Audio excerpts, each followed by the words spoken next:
नमस्कार। चुनावी समर में आप लोगों का स्वागत है। देश में मोदी सरकार की तानाशाही से समाज के हर वर्ग के लोग नाराज नजर आ रहे हैं। ऐसा महसूस हो रहा है कि जैसे इस वक्त अगर लोकसभा चुनाव हो तो फिर भाजपा का सुपड़ा पूरी तरह से साफ हो सकता है। आपको बता दें कि कोरोना वायरस संकट के बीच प्रधानमंत्री मोदी व भारतीय जनता पार्टी लगातार विपक्ष के निशाने पर है। विपक्ष के अलावा कई बॉलीवुड कलाकार भी लगातार सरकार को घेर रहे हैं।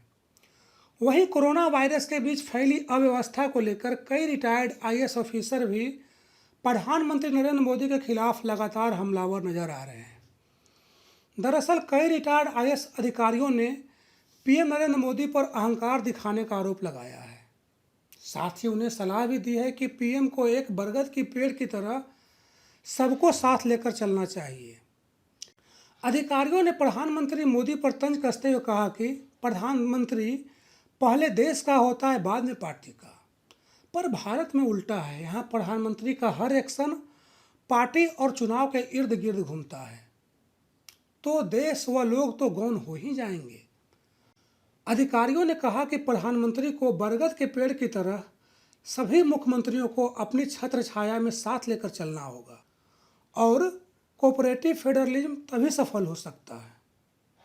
उन्होंने कहा कि अगर प्रधानमंत्री खुद ही मुख्यमंत्रियों से प्रतिस्पर्धा करेंगे, अहंकार दिखाएंगे, चिढ़ाएंगे, तो वही होगा जो आज भारत में हो रहा है। दरअसल पीएम मोदी ने बीते दिनों चक्रवात यास से प्रभावित पश्चिम बंगाल और उड़ीसा के क्षेत्रों का हवाई सर्वेक्षण किया था। नुकसान के आकलन के लिए हुई समीक्षा बैठक के लिए पीएम मोदी कलाई कुंडा पहुंचे, जहां सीएम ममता बनर्जी करीब 30 मिनट देरी से पहुंची। इतना ही नहीं, वह पीएम मोदी को रिपोर्ट सौंप कर चली गई। उनके इस कदम को लेकर गृह मंत्री अमित शाह, राजनाथ सिंह और कई दिग्गज नेताओं ने सीएम ममता बनर्जी पर निशाना साधा था। यहाँ सवाल यह उठता है कि आखिर ममता बनर्जी ने ऐसा क्यों किया? क्या सारी गलती सिर्फ ममता बनर्जी की है? दरअसल आलोचकों का यह कहना है कि मोदी की नीतियों के कारण आज भारत टूटने के कगार पर है।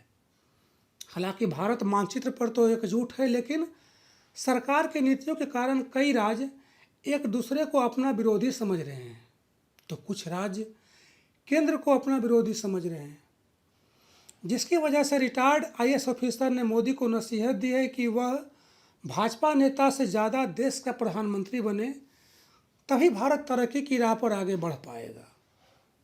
धन्यवाद।